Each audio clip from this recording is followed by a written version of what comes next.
മഹാവതാർ നരസിംഹ എന്ന് പറഞ്ഞ് പുതിയൊരു പടം വന്നിട്ടുണ്ട്. ഇത് ഓൾറെഡി കഴിഞ്ഞ വെള്ളിയാഴ്ച റിലീസ് ചെയ്തതാണ്. എനിക്ക് കാണാൻ ഗ്യാപ്പ് കിട്ടിയിരുന്നില്ല, ഇപ്പോഴാണ് എനിക്ക് കാണാൻ പറ്റിയത്. ആൻഡ് ഇതൊരു ആനിമേറ്റഡ് മൂവിയാണ്, അത് ആദ്യം തന്നെ പറയാം. ഒരു ഇന്ത്യൻ ആനിമേറ്റഡ് മൂവി. ആനിമേഷൻ എന്ന് പറയുമ്പോൾ തന്നെ കുറേ പേര് സിനിമയും കാണില്ല, ഈ വീഡിയോയും കാണില്ല. പക്ഷേ ഇത് കാണുന്ന ആൾക്കാർക്ക് മാത്രം എനിക്ക് പറയാനുള്ളൂ. കാരണം നമ്മളിപ്പോൾ ഈ പുറത്ത് മറ്റേ ആനിമേഷൻ മൂവീസൊക്കെ കാണുമ്പോൾ നമുക്ക് കിട്ടുന്ന ഇതേപോലത്തെ ഒരു സാധനം നമുക്ക് ഇവിടെ ഇന്ത്യയിൽ ചെയ്തുകൂടെ എന്നൊക്കെ പറഞ്ഞ് നമുക്കിവിടെ ഉണ്ട്. പക്ഷേ അതിൻ്റെ ക്വാളിറ്റിയും അതിൻ്റെ ആ ഒരു മൊത്തത്തിൽ ഉള്ള ആനിമേഷൻ സ്റ്റൈലിലൊക്കെ തന്നെ ഒരുപാട് പരിമിതികളുണ്ട്. നമ്മൾ ഇന്ത്യൻ VFXിലോ അല്ലെങ്കിൽ ഇന്ത്യൻ ആനിമേഷനിൽ നമ്മൾ ടിപ്പിക്കലി കാണുന്ന സാധനങ്ങളായിരിക്കും കൂടുതൽ അതിൽ കാണാൻ പറ്റുക. ഇപ്പോൾ ഓൾറെഡി പുറത്തിറങ്ങി ഇപ്പോൾ ഇതേപോലെ കുറച്ച് ഒരു ക്വാളിറ്റി ഉള്ള റൈറ്റായിട്ട് എനിക്ക് തോന്നിയത് ലെജൻഡ് ഓഫ് ഹനുമാൻ ഉണ്ട് ഹോട്ട്സ്റ്റാറിൽ. അതല്ലാതെ ഇങ്ങനെ കൺസിസ്റ്റൻ്റ് ആയിട്ട് നല്ല രീതിയിൽ പ്രൊഡ്യൂസ് ചെയ്യുന്ന സാധനങ്ങൾ കുറവ്. എന്നിട്ട് പോലും അതിലൊക്കെ നമുക്ക് ഒരു ഒരു ഒരു ഫ്ലോ ഇല്ലാത്ത പോലെ ഒരു സിനിമാറ്റിക് അപ്രോച്ച് അല്ല അതിനൊക്കെ.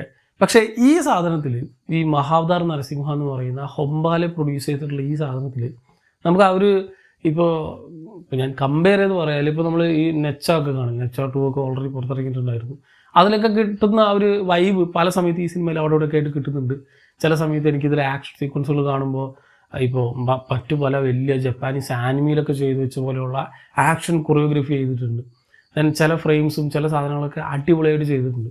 ആൻഡ് അപ്പാർട്ട് ഫ്രം എവറിത്തിങ് ഇപ്പോൾ നമുക്ക് മറ്റുള്ള ഇപ്പോൾ ജപ്പാനീസ് കൾച്ചറോ ചൈനീസ് കൾച്ചറിലുള്ള ചൈനീസ് മിത്തോളജിയിലൊക്കെ കാണുമ്പോൾ നമുക്കിങ്ങനെ കണ്ടിരിക്കും. നമ്മൾ വിഷ്വലി സ്റ്റണ്ണിങ് ആയിട്ടുള്ള കുറേ സാധനങ്ങൾ കണ്ടിരിക്കുന്നത് മാത്രമല്ലാതെ അവരുടെ മിത്തോളജിയിലേക്ക് നമുക്കങ്ങോട്ട് ഇറങ്ങിച്ചെല്ലാനൊന്നും പറ്റൂല. ഇപ്പോൾ ഈ നെച്ച ആയിക്കോട്ടെ, അതിനു മുമ്പ് പുറത്തിറങ്ങിയിട്ടുള്ള മറ്റു പല ചൈനീസ് ആനിമേറ്റഡ് മൂവീസിൻ്റെയൊക്കെ പ്രശ്നം അതാണ്, അവർക്ക് കണക്റ്റ് ആവും. അതുകൊണ്ടാണ് അത്ര കോടികൾ വാരിക്കൂട്ടുന്നത്. പക്ഷേ ഈ സാധനം നമുക്ക് കണക്റ്റ് ആവുന്ന, നമുക്കറിയാവുന്ന, നമ്മൾ ചെറുപ്പം മുതലേ കേട്ടിട്ടുള്ള ഇത്തരത്തിലുള്ള മിത്തോളജിക്കൽ സ്റ്റോറീസ് വെച്ചിട്ടാണ് ഈ ഒരു പടം, ഈ ഒരു യൂണിവേഴ്സ് ഇവർ പ്ലാൻ ചെയ്തിട്ടുള്ളത്. അതിൽ ആദ്യത്തെ പടം കൂടിയാണ്. ഐ തിങ്ക് ഒരു 2 വർഷം ഗ്യാപ്പിലോ 2 വർഷം ഗ്യാപ്പിലോ എന്തോ ആണ് ഓരോ പടങ്ങൾ ഇവരുടെ പ്ലാൻ. ഇവരുടെ ആ ഒരു ടൈം ലൈൻ മൊത്തത്തിലൊക്കെ കാണിച്ചിട്ടുണ്ടായിരുന്നു. തൊട്ടടുത്ത് കഴിഞ്ഞ് വരാനിരിക്കുന്ന പടം മഹാവതാർ പരശുരാം. സോ അങ്ങനെ ഒരു പ്രോപ്പർ ഐഡിയ ഉണ്ട്, ഒരു ഐഡിയോളജി ഉണ്ട് ഇവർക്ക് എങ്ങനെയായിരിക്കും ഇതിൻ്റെ സ്റ്റേജിങ് പോകുക എന്നുള്ളത്. നമ്മളിപ്പോൾ മാർവലിലും DC-ലൊക്കെ കാണുന്ന പോലെ തന്നെ ഒരു വലിയ യൂണിവേഴ്സിൻ്റെ ക്രിയേഷൻ. പക്ഷേ മെയിൻ പ്രശ്നം ഇത് കുറേ പേർക്ക് അറിയില്ല. ആനിമേറ്റഡ് ആയതുകൊണ്ട് അധികം ആൾക്കാർ ഇതിലേക്ക് ഒരു ശ്രദ്ധ ചെലുത്തുന്നില്ല എന്ന് തോന്നുന്നു. ഇതിപ്പോൾ ലൈവ് ആക്ഷൻ ആയിരുന്നെങ്കിൽ ഇതിപ്പോൾ ആഘോഷിച്ച് കൊട്ടിഘോഷിക്കപ്പെട്ടതിന്. പക്ഷേ ആനിമേഷൻ ചെയ്യാനുള്ള കുറേ കാരണങ്ങളുണ്ട്. അത് സിനിമ കാണുമ്പോൾ തന്നെ മനസ്സിലാവും. എൻ്റെ അഭിപ്രായത്തിൽ നല്ലൊരു എക്സ്പീരിയൻസ് തന്നെയായിരുന്നു. അവിടെ ഇവിടെയൊക്കെ ആയിട്ട് കുറേ ഫോൾട്ടുകളുണ്ട്. ഫോൾട്ടുകൾ പറയാനിരുന്ന അതിന് തന്നെ സമയം ഉണ്ടാവുള്ളൂ. പക്ഷേ ഞാൻ അവസാനം പറയാം എനിക്ക് തോന്നിയിട്ടുള്ള കുറച്ച് മെയിൻ പ്രശ്നങ്ങൾ. പക്ഷേ ഇതിലെ നല്ല വശങ്ങൾ നോക്കിയാൽ നല്ല കിടിലൻ ആനിമേഷനാണ്, നല്ല കിടിലൻ സ്റ്റോറി ലൈനാണ്. ഇതിൻ്റെ സ്റ്റോറിയുടെ പേസിങ് ഉണ്ടല്ലോ, വേറെ ലെവൽ എന്ന് പറഞ്ഞാൽ വേറെ ലെവൽ. കാരണം ഞാൻ വിചാരിച്ചത് ആക്ച്വലി ഇതൊരു 10 മിനിറ്റ്, ഒരു 15 മിനിറ്റ്, ഒരു അരമണിക്കൂർ പറയേണ്ട സാധനമുള്ളൂ. നമുക്ക് ആ മാക്സിമം മാത്രമേ നമുക്ക് വലിച്ചു കിട്ടി പറയാൻ പറ്റുള്ളൂ. പക്ഷേ ഇവരിതിൽ ഉൾപ്പെടുത്തിയിട്ടുള്ള കുറേ എലമെൻറ്റ്സും കുറേ ഇമോഷണൽ ആയിട്ടുള്ള കാര്യങ്ങളൊക്കെ കൂടി ബിൽഡ് ചെയ്ത് ക്യാരക്ടർ ഡിസൈനും ക്യാരക്ടർ ആർക്കൊക്കെ പ്രോപ്പറായിട്ട് കംപ്ലീറ്റ് ചെയ്യുന്ന പോലെ ആക്കിയിട്ട് ചില ഇവൻറ്റ്സൊക്കെ നല്ല ഡീറ്റെയിൽ ചെയ്ത് പറഞ്ഞിട്ട് ഇത് 2 മണിക്കൂറിന് മുകളിലുണ്ട് ഈ പടം. 2:15 2:10 എന്തോന്ന് ഈ പടം. പക്ഷേ ഒരു സമയത്ത് പോലും എനിക്ക് ഈ പടം ഇങ്ങനെ ലാഗ് അടിപ്പിക്കുന്നതായിട്ടോ അല്ലെങ്കിൽ ഇത്ര ടൈം ഇത് എടുത്തോ എന്ന് ഒരിക്കലും ഫീൽ ചെയ്തില്ല.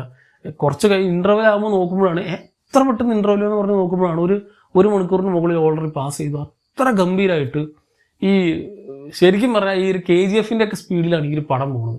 അത്ര കിടിലൻ കട്ടിങ്, അത്ര കിടിലൻ ഫാസ്റ്റ് പേസ്ഡ് ആയിട്ടുള്ള സ്റ്റോറി ടെല്ലിങ് കാര്യത്തിൽ ഒന്നും പറയാനില്ല, ലെവലായിട്ട് ചെയ്തിട്ടുണ്ട്. ഇങ്ങനെ വേണം ചെയ്യാൻ. നമുക്ക് ഓൾറെഡി അറിയാവുന്ന സാധനം ആയതുകൊണ്ട് സ്പൂൺ ഫീഡ് ചെയ്യാതെ കുറേ സാധനങ്ങളൊക്കെ പട്ടാന്ന് ഡെലിവർ ചെയ്ത് പോകുന്നുണ്ട്. സോ ഒരു പക്ഷേ ഇത് പുറത്തുള്ളവർ, ഇപ്പോൾ ഇന്ത്യക്ക് പുറത്തുള്ളവരും ഇന്ത്യൻ മിത്തോളജിയെ പറ്റി കൂടുതൽ അല്ലെങ്കിൽ ഹിന്ദു മിത്തോളജിയെ പറ്റി ഒന്നും കൂടുതൽ അറിയാത്തവർക്ക് ഒരു പക്ഷേ ഇത് ആരൊക്കെയായി വന്നു പോകണമെന്നൊക്കെ തോന്നും. പക്ഷേ അതൊക്കെ പറയാൻ നിന്ന സമയം പടത്തിൻ്റെ ലെങ്ത് ഇങ്ങനെ കൂടി പോകുന്നുള്ളൂ. സോ ഉള്ള ടൈമിൽ മെയിൻ ക്യാരക്ടറിനെ വെച്ച് നീറ്റായിട്ട് ഡീറ്റെയിൽ ആയിട്ട് പറഞ്ഞു പോകുന്ന ഒരു സ്റ്റോറി ലൈൻ ഉള്ളത് കൊണ്ട് സിനിമ ഭയങ്കരധികം ഹൈ പേസ്ഡ് ആയിട്ട് തോന്നും. ആൻഡ് മറ്റൊരു ഗംഭീര പോസിറ്റീവ് എന്താണെന്ന് വെച്ചാൽ ഇതിലെ ആക്ഷൻ കൊറിയോഗ്രഫിയും ഇതിൻ്റെ സൗണ്ട് ഡിസൈനും സാം സിയസിൻ്റെ one of the best work എന്ന് പറയാം. ഈ ചങ്ങ ഇതിനു മുമ്പ് പല പടങ്ങൾ ചെയ്തിട്ടുണ്ട്. ഈ റീസെൻ്റ്ലി ഇപ്പോൾ കൈദിയൊക്കെ കഴിഞ്ഞിട്ട് എനിക്ക് പിന്നെ ഏതാണ് അങ്ങനത്തെ ഒരു റോക്കിയോ അങ്ങനത്തെ ആ പടങ്ങളൊക്കെ കഴിഞ്ഞിട്ട് പിന്നെ എനിക്ക് ഈ ചങ്ങായിനെ അത്രയ്ക്ക് അങ്ങോട്ട് ഒരു നമുക്കിപ്പോൾ മൈൻഡിൽ രജിസ്റ്റർ ആവുന്ന ഒരു ട്രാക്ക് മൂപ്പരുടെ നിന്ന് കിട്ടിയിട്ടില്ല. പക്ഷേ ഇതിൽ മോനെ പെട്ടായിട്ട് മൂപ്പർ ചെയ്ത് വെച്ചിട്ടുണ്ട്. എഞ്ചാതി ഈ ഈ നരസിംഹ വരുന്ന സമയത്തൊക്കെ ഒരു തപ്പട്ട വെച്ചിട്ടൊക്കെ ഒരു പരിപാടി ഉണ്ട്. കിഡിലും അടിപൊളി ഒരു സൗണ്ട് ഡിസൈൻ വേറെ ലെവലാണ്. സാം സിയസിൻ്റെ കിടിലം വർക്കാണ്. തുടക്കം മുതൽ അവസാനം വരെ നമുക്കിങ്ങനെ എൻജോയ് ചെയ്യാം. അതങ്ങനെ നമുക്ക് അറിയാൻ പറ്റും ഇങ്ങനെ മൂപ്പര് ഓരോ സീൻ ഇങ്ങനെ എലിവേറ്റ് ചെയ്ത് പുറത്തേക്ക് കൊണ്ടുപോകുന്നത്. ഐ തിങ്ക് ഈ ഒരു ഫുൾ യൂണിവേഴ്സ് ഇങ്ങനെ കൈ കൊടുക്കണം, എന്നാലേ എനിക്ക് മൂപ്പർക്ക് ആൾട്ടർ ചെയ്ത് ഈ സാധനങ്ങളൊക്കെ ചെയ്യാൻ പറ്റുള്ളൂ. ഇപ്പോൾ പല ഡയറക്ടേഴ്സും പല ആൾക്കാരൊക്കെ എനിക്ക് ഇത് ചെയ്യുന്നുണ്ടാവും. പക്ഷേ സൗണ്ട് ഡിസൈൻ ഒരേ ആൾക്ക് കൊടുത്ത് ആൾക്ക് വേരിയേഷൻ വെച്ച് അങ്ങനെ ഒരു സിഗ്നേച്ചറായിട്ട് കൊണ്ട് നിർത്താൻ പറ്റും. കിഡിലായിട്ട് മൂപ്പർ ചെയ്തിട്ടുണ്ട്. ആൻഡ് ഇതിലെ ഫൈറ്റ് സീക്വൻസുകൾ വരുന്ന ആനിമേഷൻസും അതിൻ്റെ ആക്ഷൻ കൊറിയോഗ്രഫിയും ഈവൺ ആ ക്ലൈമാക്സ് പോർഷനിലേക്ക് എത്തുമ്പോൾ ഒരു ശരിക്കും ഒരു ആനിമി കാണുമ്പോൾ ആനിമിയിൽ നമുക്ക് ഈ ക്യാരക്ടേഴ്സ് ഫൈറ്റ് ചെയ്യും. ആ രീതിക്കുള്ള കിഡിലൻ ആക്ഷൻ കൊറിയോഗ്രഫി നമുക്ക് ഈ പടത്തിൽ കാണാൻ പറ്റും. ആൻഡ് ഇതിനൊരു മെയിൻ പോസിറ്റീവ് ഒരു മെയിൻ നെഗറ്റീവായിട്ട് തോന്നിയത് എനിക്കിതിലെ ആനിമേഷനാണ്. അതായത് പടത്തിൽ വരുന്ന മെയിൻ ക്യാരക്ടേഴ്സ്, ഇപ്പോൾ മെയിൻ ആൻറ്റഗോണിസ്റ്റ് പ്രോട്ടോകോണിസ്റ്റ്, ഇപ്പോൾ പ്രഹ്ലാദനായിക്കോട്ടെ, അല്ലെങ്കിൽ ഇപ്പോൾ നരസിംഹമായിട്ട് വരുന്നു, അല്ലെങ്കിൽ വരാഹമായിട്ട് വരുന്നതായിട്ട്, അല്ലെങ്കിൽ ഇപ്പോൾ ഹിരണ്യകശിപു എന്ന് പറഞ്ഞ ആൻറ്റഗോണിസ്റ്റ് ആയിക്കോട്ടെ, ഇവരുടെയൊക്കെ ആനിമേഷനും അല്ലെങ്കിൽ ഇവരുടെയൊക്കെ ഒരു ക്യാരക്ടർ ഡിസൈനൊക്കെ അടിപൊളിയായിട്ട് ചെയ്തിട്ടുണ്ട്. പക്ഷേ ഈ ബാക്ക്ഗ്രൗണ്ടിൽ വരുന്നവരും ഈ ബാക്കിയുള്ള സബ് ക്യാരക്ടേഴ്സൊക്കെ ഉണ്ടല്ലോ, അതിനൊക്കെ വെറുതെ ഇങ്ങനെ ലേസി ആയിട്ട് വിട്ടിരിക്കുക. സോ ഒന്നും ഒരു സമയത്ത് അല്ലെങ്കിൽ മെയിനായിട്ട് പ്രൊജക്റ്റ് ചെയ്ത് നിൽക്കുന്ന സാധനം ത്രൂ ഔട്ട് ദി പടം നല്ല കിഡിലൻ ഫ്ലൂയിഡിക് ആനിമേഷനിൽ വരുമ്പോൾ ബാക്കിയൊക്കെ ഒരു നോർമൽ ടിപ്പിക്കൽ നമ്മൾ സ്ഥിരം കാണുന്ന ആ ഒരു ഇത്രയേ പറ്റുള്ളൂ, നമ്മൾ ഇന്ത്യക്കാർക്ക് പറ്റുള്ളൂ എന്ന് പറയുന്ന ആ ഒരു ലിമിറ്റേഷൻ അവിടെയാണ് നിർത്തിയിട്ടുള്ളത്. അതും കൂടി ഇവർക്ക് നോക്കായിരുന്നു. അല്ലാതെ ഈ ഒരു ക്യാരക്ടറിനെ വെച്ച് മാത്രമായിട്ടല്ല നമ്മൾ പടം കാണുന്നത്, അവരും കൂടി ഉണ്ട്. പല സീക്വൻസുകളിൽ അത് മെയിൻ ക്യാരക്ടേഴ്സ് കൂടിയാണ്. ഈവൻ ഒരു 2 ഗാർഡ്സ് ആയിട്ട് വരുന്ന ചില ക്യാരക്ടേഴ്സ് ഒക്കെ ഉണ്ടായിരുന്നു. അവരൊക്കെ ഈ പറയുന്ന പോലെ അവരെ ഇരുത്തിയിട്ടൊന്നും വർക്ക് ചെയ്യാനുള്ള ടൈം അവർക്ക് കിട്ടിയിട്ടില്ല. സോ മെയിൻ ക്യാരക്ടേഴ്സിന് മാത്രം ഫോക്കസ് ചെയ്ത് ചെറിയൊരു കല്ലുകടായിട്ട് എനിക്ക് തോന്നി. അത് പല സമയത്ത് സിനിമയിൽ അവിടെയൊക്കെ നമുക്ക് ഫീൽ ചെയ്യും. ഇതിൻ്റെ 3D ആദ്യമായിട്ടാണ് ഒരു 3D പടം ഗ്ലാസ് ഇല്ലാതെ കാണുന്നത്. സിനിമ തുടങ്ങി കുറച്ചു നേരം കഴിഞ്ഞപ്പോൾ തന്നെ എനിക്ക് മനസ്സിലായി ഇതിൽ വലിയ 3D ഒന്നും ഇല്ലാന്ന്. ചില സീക്വൻസുകളിൽ ഒരു പടത്തിൻ്റെ ഒരു 5% ഓർ അതിലും താഴെ മാത്രമാണ് ചില സീക്വൻസുകളിൽ ഡബിളിങ് വരുന്നത്.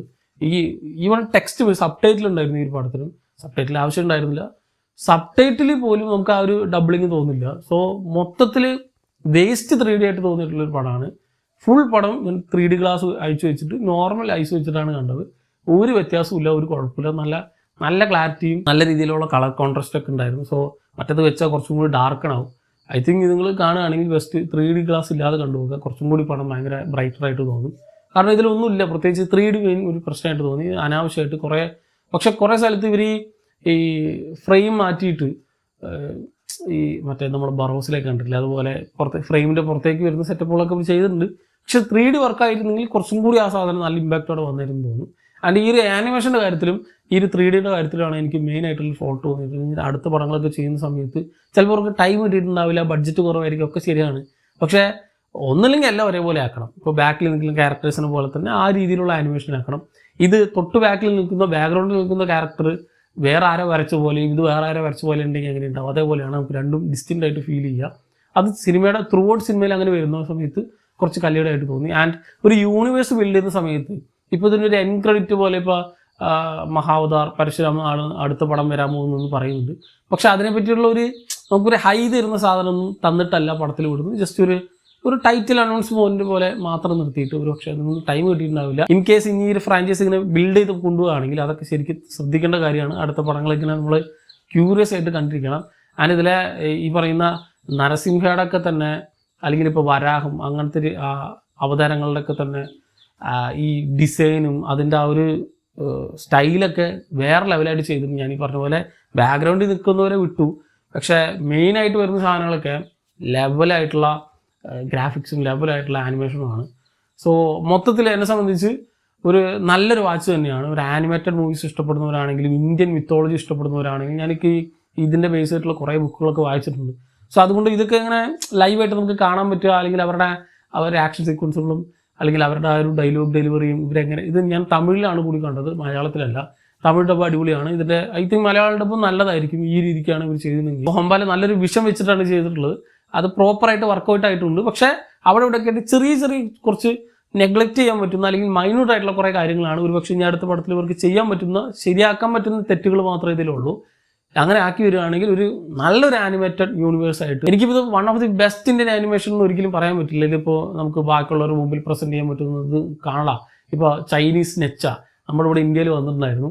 അത് അത്ര പ്രൗഡായിട്ടാണ് അവർ നമ്മുടെ മുമ്പിൽ പ്രസൻറ്റ് ചെയ്ത് ഈ ലോകത്ത് തന്നെ ഏറ്റവും അധികം കളക്ഷൻ നേടിയ പടം അതിനുള്ളത് അതിലുണ്ട്. സ്റ്റോറി ലൈനൊക്കെ എന്തോ ആയിക്കോട്ടെ, പക്ഷെ അതിൻ്റെ ആനിമേഷൻ അത്ര ഗംഭീരമാണ്. പക്ഷെ ഇതേപോലെ തന്നെ നമുക്ക് നമ്മുടെ സ്വന്തമായിട്ടുള്ള നമുക്കറിയാവുന്ന ബാക്കിയുള്ളവർ കേൾക്കേണ്ട, അവർക്ക് ഭയങ്കര എക്സൈറ്റഡ് ആയിരിക്കുന്ന, അല്ലെങ്കിൽ അവർ അധികം കേൾക്കാത്ത കുറേ കഥകൾ നമ്മുടെ ഇന്ത്യൻ മിത്തോളജിയിൽ ഞാൻ എപ്പോഴും പറയാറുണ്ട്. അത്തരത്തിലുള്ള സാധനങ്ങളെ എടുത്ത് പ്രസൻറ്റ് ചെയ്യുന്ന, സിനിമാറ്റിക് ആക്കുന്ന ഒരു വിഷനാണ് ഇവർ ചെയ്തിട്ടുള്ളത്. അത് പ്രോപ്പറായിട്ട് വർക്കായിട്ടായിരുന്നു. പക്ഷേ അതിൻ്റെ കൂടെ തന്നെ ആനിമേഷൻ ആണെങ്കിൽ ആനിമേഷനിൽ കുറച്ചും കൂടി ശ്രദ്ധിച്ചാൽ നല്ലൊരു ഗംഭീര ഔട്ട്പുട്ട് വരാനിരിക്കുന്ന നല്ല കിഡിലൻ ഫ്യൂച്ചറുള്ള ഒരു ഫ്രാഞ്ചൈസ് തന്നെയാണ്. ഈ പടം തീർച്ചയായിട്ടും തിയേറ്ററിൽ തന്നെ കണ്ടുപോകുക. സൗണ്ട് ഡിസൈൻസും അതിൻ്റെ ഒരു വിഷ്വലി സ്റ്റണ്ണിങ് ആയിട്ടുള്ള കുറേ സീക്വൻസുകളൊക്കെ ഉള്ളതുകൊണ്ട് ചില സമയത്തൊക്കെ നമുക്ക് രോമാഞ്ചം വരുന്ന രീതിയിലുള്ള ക്ലൈമാക്സ് പോർഷൻസ് ഒക്കെയാണ് സിനിമയിൽ. സോ നല്ല അടിപൊളിയായിട്ട് ചെയ്തിട്ടുള്ള, എന്നെ സംബന്ധിച്ച് നല്ലൊരു വാച്ച് തന്നെ നൽകിയിട്ടുള്ള ഒരു പടമാണ് മഹാവതാർ നരസിംഹ. തീർച്ചയായിട്ടും സിനിമ തിയേറ്ററിൽ തന്നെ കണ്ടുപോകുക. കണ്ടുവരണമെങ്കിൽ സിനിമ പറ്റിയുള്ള നിങ്ങളുടെ അഭിപ്രായം എന്താണെന്നുള്ളത് കമൻറ്റ് ചെയ്യുക.